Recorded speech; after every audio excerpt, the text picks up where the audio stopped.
Hey, so Albion Online is a game that I did not expect myself to be enjoying so much. As I love MMORPGs, but I never found an MMORPG that I really fell into. I wasn't really a WoW fan, I wasn't a Final Fantasy fan, and I feel like there's a lot of people out there like that. And because of that, I wanted to share my experience with Albion Online because I do feel like the new player experience, like the onboarding experience, is a bit, I don't know, misleading or misrepresentative of the game, or there are certain things that are foggy about it that I feel more complex than they should be or less fun than they actually are. Like they're actually really fun, and I just want to talk about it because again, I've just been having such a nice time on this game. So the first thing I want to talk about before we get into the main city is, I obviously did not start in the tutorial. That's because the tutorial, I think, while it's it's probably one of the best ways they could do it. They have to show you how to gather resources and how to sell stuff in the market and all that kind of stuff. But just blast through the tutorial. As a new player, just get through it. Spend as little time as possible there. It's a tutorial island, has no bearing on really the rest of your gameplay. There's one tip that people use where they say buy like 2 mules because they're super cheap on Tutorial Island, and then you can sell them for more at the marketplace. And that's a way to get a nice little chunk of cash to buy all your like starting gear. But other than that, don't really worry about it. Also, I didn't even do that. You can get money in this game extremely easy, especially for like purchasing like tier 4 gear, which is the main type of gear that you're going to be using throughout a lot of the game. And so just don't worry about optimization is basically what I'm trying to say. Don't worry about the tutorial, and don't worry about optimization early on. There's a lot of opinions that you'll run into on guides, and I'm saying that as somebody who ran into those opinions myself when I was trying to learn more about this game. There's a lot of opinions that I ran into, and I felt like they was making the game less fun, not more fun. So don't worry about optimization and blast through the tutorial. Now, once you do, you'll get to a point where it will ask you to choose a city. What I can tell you is it doesn't matter. I think choose it based on vibe first. Or if you maybe have an idea of what you want to do, like if in the tutorial you realize you want to specialize in a certain gathering skill or like PvP or whatever, then maybe it matters. But if you don't know what you want to really do in the game yet, pick it based on your favorite color for all that matters. You can switch cities so easy. So even with, I have 18% weight, and let's say I want to go to Limhurst, 179k is nothing. It looks like a lot. I have 8 million. I made 4 million of that just like today in an afternoon that I just randomly had like a couple of hours. 179 is nothing. I wouldn't even bother putting stuff in the bank if I was kind of in a rush to get somewhere. So just pick your city based on what you like. If you really want to pay nothing, you can take all your gear off and just rebuy it in the new city, and then you travel for free. I think it probably will only cost you like a few thousand to even travel between cities with all your gear if you want to take all of it with you.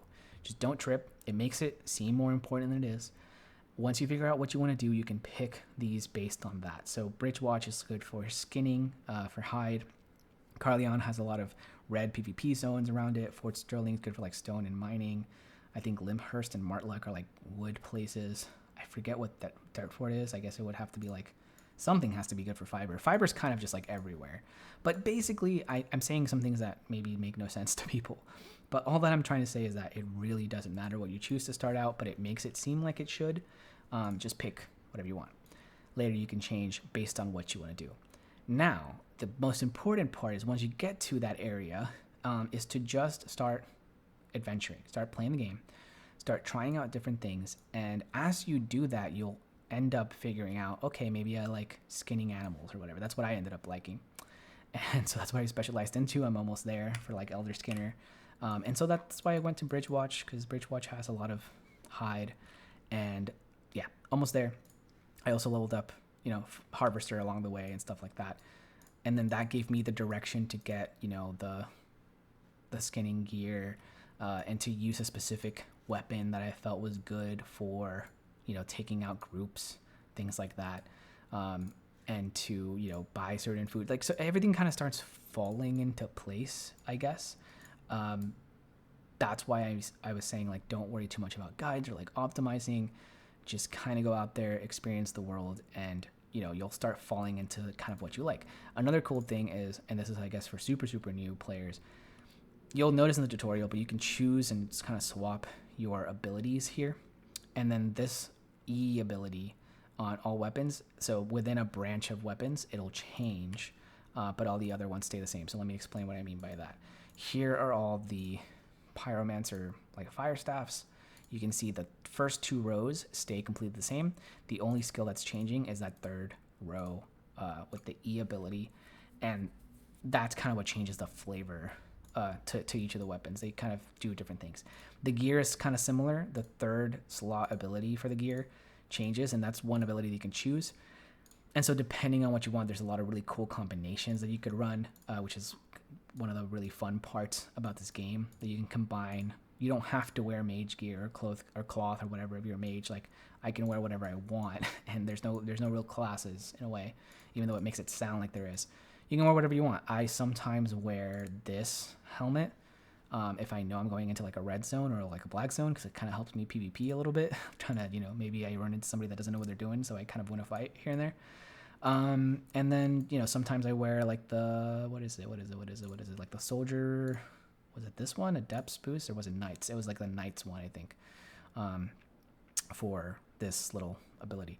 So, it's just finding what flavor of combat you like, trying things out. It took me like an afternoon to try all the weapons out. I haven't tried all of the equipment out because I've kind of fallen into like a good little I just like the mage stuff because it's like all damage, glass cannon, and yeah, helps me get through dungeons quickly. But as you kind of start going through the game, you start figuring out what you kind of want to do, and eventually you kind of give yourself direction, right? Like, I want to level this skinning thing up to max, so like that's what I'm focusing on. And that kind of leads you around the world in terms of where you want to go. Now, the other thing that I feel is misrepresented with this game is the zones stuff. Blue zones are looked at like, these are like the super, super safe zones. And this is kind of all you need. Like, I make a lot of money in blue zones, just in like tier 4, tier 5 gathering spots, for example. If you're running like solo dungeons, you're probably not going to make that much money in blue zones. You probably want like yellow or red, or black, I guess. But for gathering, blue zones are completely fine. I think for even just, honestly, even for PvE, blue zones aren't that bad. Like corrupt in dungeons, you kind of make a good amount of money. Although I guess that's kind of yellow zone. Yellow zones are also completely fine. Like, honestly, I treat yellows and blues as the same because I'm almost always faction flagged. And what I mean by that is there's factions in the game based on the city you're in. When I faction flag myself up at this little NPC over here, I get points. And then that's how I get chests from just doing anything, because you get faction points for doing anything while you're faction flagged. And because I'm always faction flagged, like yellow and blue might as well be the same thing to me, because I run a risk of somebody PKing me in both of them, but you don't lose anything. You don't drop any items. So I don't see these as scary, and I've never been PK'd in a yellow zone. I've been killed in a blue zone before because I was faction flagged in a blue before I got PK'd in a yellow zone. Red zones are a little bit scarier. They're a little bit more, you want to watch out. When you go into a zone where people can flag themselves for PvP and kill other players, and I'll show you here on the yellow zone because it shows up just like the red and the black. Well, black's a little bit different, but we'll get into that. But in the yellow zone, you'll see here we have a 1. So there's one person flagged for PvP here. That means they can PK you if they want. That'll be the same for red zones. It'll show up. If you're in a red zone and you really want to gather and you want to feel a little bit of a rush, all you have to do is look at that number.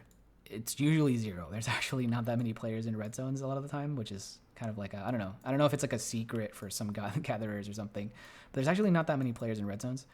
It'll usually be 0, and then when it turns to 1, so let's say I'm gathering, turns to 1, oh, I'm on my mount, and then I'm out, right? Like, they can't unmount you that easily. This mount even has like a little, like if you're not faction flagged, you can use this ability and it'll shoot you off a little bit. So like red zones are, you run a risk, of course. Like, you never go into a red zone with more than you're willing to lose, but it's actually quite chill. Like I said, I think I only got group PK'd once, and I was being very, very, very obnoxiously obvious. Like, there's certain ways that you can run in a red zone that aren't so like as haphazardly as I was doing it when I did get group ganked, whatever. Black zones, which are over here, these are scarier because they don't show you the exact number of people. It's like a range, and there's a lot of guilds and a lot of groups that run those zones, and like they're looking for a fight. They're looking to protect resources sometimes, and like sometimes they'll just pick you off because if you have a million, silver worth of gear on you. Like, why not? You're like, a couple of one shots and you're done, right? Those are a little bit scarier. The rule of thumb is don't go in there with gear that you can't buy like 20 times over, and you're chill. And generally, it is that chill. Actually, I treat black zones, and this is another thing that I feel like gets lost with like the new player experience and how it's played it up. I treat black zones like training grounds. So I go in there with like tier 4 gear, super cheap stuff, and I just kill as many enemies as I can before I get like killed myself. or if I, sometimes I come back safely, but I kill as many enemies as I can. You can see that guy's trying to PK me. I don't think he's going to catch up. And then, you just kind of call it a day. If you get PK'd, you get PK'd.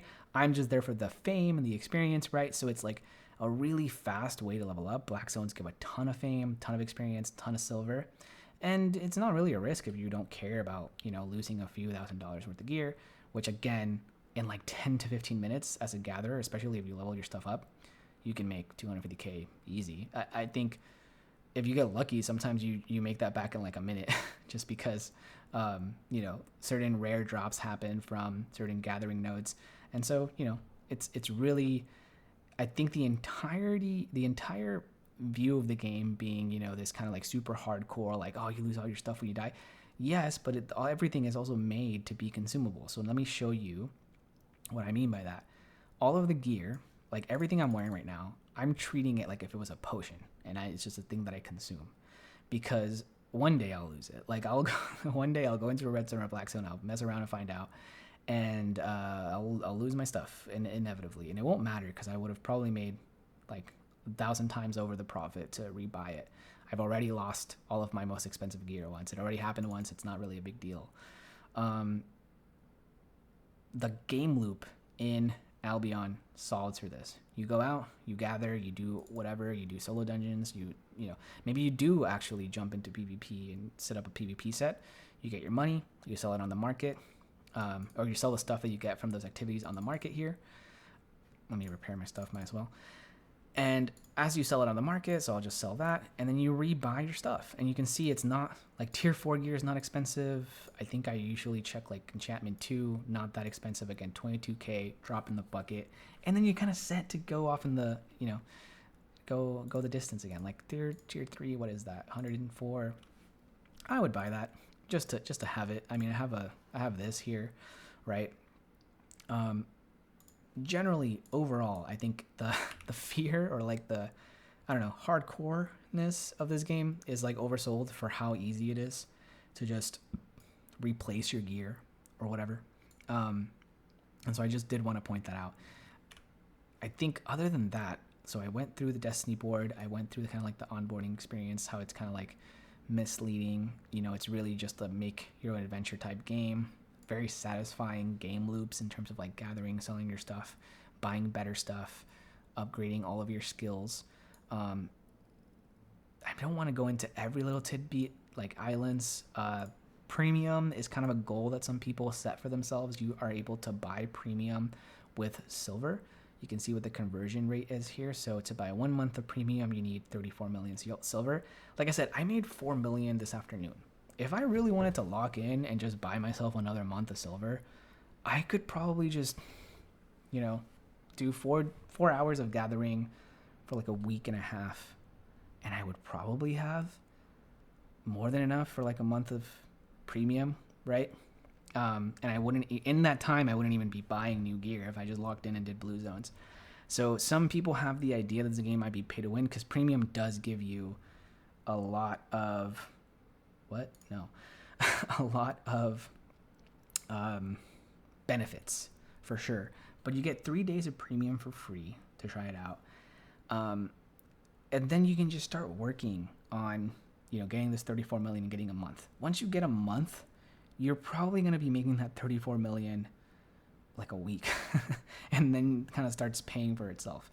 I haven't really cared for locking in because I did buy I got suckered in. Okay, I bought, what was it? It was a stupid alpaca, and I didn't even realize there's a skin for this alpaca that I thought was super cute, and I didn't realize it was for a mount that I don't ever even use. I never use the stag moose or whatever, but I just thought the alpaca was cute, so I bought it.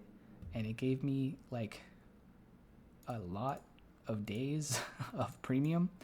I think it was like 80 or something, or I don't know, because it was like a special pack. But you know, I've been having a lot of fun with the game. I figured screw it, and I want the alpaca thing. I wanted the alpaca thing more than the premium, to be honest. But now I have it. Now I have both, so that was a great little pickup. But yeah, I just wanted to make hopefully a quick video. I know I've kind of rambled on a bit, but it's because I felt like, you know, the entry point of this game, the onboarding for this game, felt so misrepresentative. Well, what the heck? What word is that? It felt like it misrepresented the game that it actually is. The wonderful sandbox make your own adventure game that it actually is was misrepresented by that. And I think the guides of this game, like the guides around this game, are like so about optimizing, and I just don't vibe with that. I just don't care. Like, I haven't cared about optimizing my gathering routes or anything like that for the entire time that I've been playing this, and it's been so nice to not care, I guess, because the game loop itself is just so satisfying. So that's kind of all I want to say. I hope that, you know, if you were attempting to try this game, that you aren't like, you know, intimidated by anything, you know, especially not like the board or like, you know, the PvP nature, like loot on death kind of nature of the game. It's really not that big of a deal, especially with how the game is structured. It's actually a fairly chill, nice game loop that they've created, and you know, I love the way that it kind of all comes together in it. And I feel like I kind of found a little MMORPG that I can finally call home. So yeah, hoping the same for you. And if you want to give it a try, you know, hope you have a good game.